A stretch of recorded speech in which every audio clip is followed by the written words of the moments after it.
राम राम दोस्तों, आपका स्वागत है हमारे YouTube चैनल पर। तो दोस्तों, आज हम आपको बताएंगे एक ऐसे गांव के बारे में जो एक ही रात में पूरा गांव गायब हो गया। जी हाँ, भारत की पारंपरिक जमीन में कई ऐसे राज दफन हैं जो कई वर्षों या कहीं सदियों बाद आज भी उसी तरह ताज़ा और अनसुलझे हैं जितने पहले कभी हुआ करते थे। ये रहस्य कुछ ऐसे हैं जिन्हें जितना सुलझाने की कोशिश होती है ये उतना ही उलझते जाते हैं। ऐसा ही एक राज राजस्थान के जैसलमेर जिले के कुलधरा गांव में भी दफन है। यह गांव पिछले 170 सालों से वीरान पड़ा है। एक ऐसे गांव जो रात ही रात में वीरान हो गया और सदियों से लोग आज तक नहीं समझ पाए कि आखिर इस गांव के वीरान होने का राज क्या था। कुलधरा गांव के वीरान होने को लेकर एक अजीबोगरीब रहस्य है। दरअसल कुलधरा गांव की कहानी शुरू हुई थी आज से करीब 200 साल पहले, जब कुलधरा खंडर नहीं था बल्कि आसपास के 83 गांव पालीवाल ब्राह्मणों से आबाद हुआ करते थे। लेकिन फिर जैसे कुलधरा को किसी की बुरी नज़र लग गई। वो शख्स था रियासत का दीवान सालम सिंह, अय्यास दीवान सालम सिंह, जिसकी गंदी नज़र गांव की एक खूबसूरत लड़की पर पड़ गई थी। दीवान उस लड़की के पीछे इस कदर पागल था कि बस किसी तरह से उसे पा लेना चाहता था। उसने इसके लिए ब्राह्मणों पर दबाव बनाना शुरू कर दिया।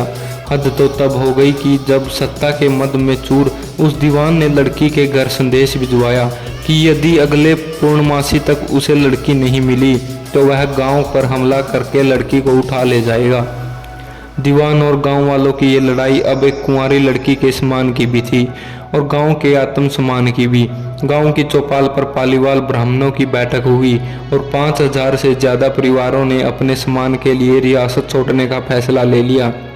कहा जाता है कि निर्णय लेने के लिए सभी 84 गांव वाले एक मंदिर पर इकट्ठा हो गए और पंचायतों ने फैसला किया कि कुछ भी हो जाए अपनी लड़की उस दीवान को नहीं देंगे। अगली शाम कुलधरा कुछ यूं वीरान हुआ कि आज परिंदे भी उस गांव की सरहदों में दाखिल नहीं होते हैं। कहते हैं गांव छोड़ते वक्त उन ब्राह्मणों ने इस जगह को श्राप दिया था। आपको बता दें कि बदलते वक्त के साथ 82 गाँव तो दोबारा बन गए, लेकिन 2 गाँव कुलधरा और खाबा तमाम कोशिशों के बाद भी आज तक आबाद नहीं हुए हैं। ये गांव अब भारतीय पुरातत्व विभाग के संरक्षण में है, जिसे दिन की रोशनी में सैलानियों के लिए खोल दिया जाता है।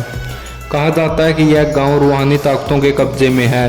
टूरिस्ट प्लेस में बदल चुके कुलधरा गांव घूमने आने वाले के मुताबिक यहाँ रहने वाले पालीवाल ब्राह्मणों की आहट आज भी सुनाई देती है। उन्हें वहाँ हर पल ऐसा अनुभव होता है कि कोई आसपास चल रहा है। बाजार के चहल पहल की आवाज़ें आती हैं। महिलाओं के बात करने और उनकी चूड़ियों और फाइलों की आवाज़ हमेशा ही आती रहती है। प्रशासन ने इस गांव की सरहद पर एक फाटक बनवा दिया है, जिसके पार दिन में तो सैलानी घूमने आते रहते हैं, लेकिन रात में इस फाटक को पार करने की कोई हिम्मत नहीं करता है। कुलधरा गांव में एक मंदिर है जो आज भी श्राप से मुक्त है। एक बावड़ी भी है जो उस दौर में पीने के पानी का जरिया था। एक खामोश गलियारे में उतरती कुछ सीढ़ियां भी है। कहते हैं शाम ढलने के बाद अक्सर यहाँ कुछ आवाज़ें सुनाई देती हैं। लोग मानते हैं कि वो आवाज़ 18वीं सदी का वो दर्द है जिनसे पालीवाल ब्राह्मण गुजरे थे। गांव के कुछ मकान है जहाँ रहस्यमय परछाई अक्सर नज़रों के सामने आ जाती है। दिन की रोशनी में सब कुछ इतिहास की किसी कहानी जैसा लगता है, लेकिन शाम ढलते ही कुलधरा के दरवाजे बंद हो जाते हैं और दिखाई देता है रूहानी ताकतों का एक रहस्यमय संसार। लोग कहते हैं कि रात के वक्त यहाँ जो भी आया वो हादसे का शिकार हो गया।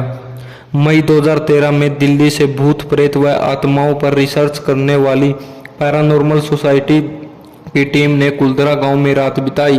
टीम ने माना कि यहाँ कुछ न कुछ असामान्य जरूर है। शाम के वक्त उनका ड्रोन कैमरा आसमान से गांव की तस्वीरें ले रहा था, लेकिन उस बावड़ी के ऊपर आते ही वो कैमरा हवा में गोते लगाता हुआ जमीन पर आ गिरा, जैसे कोई था जिसे वो कैमरा मंजूर ना हो।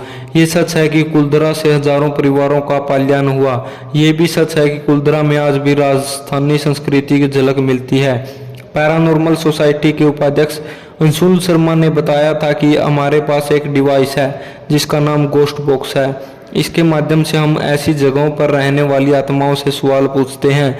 कुलधरा में भी ऐसा ही किया। जहां कुछ आवाज़ आई तो कहीं असामान्य रूप से आत्माओं ने अपने नाम भी बताए।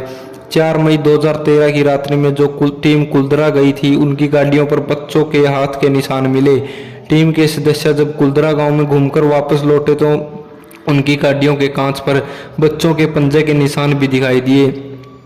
लेकिन ये भी सच है कि कुल्दरा में भूत और आत्माओं की कहानियां सिर्फ एक वहम है। इतिहासकारों के मुताबिक पालीवाल ब्राह्मणों ने अपनी संपत्ति, जिसमें भारी मात्रा में सोना, चांदी और हीरे जवाहरात थे, उसे जमीन के अंदर दबा रखा था।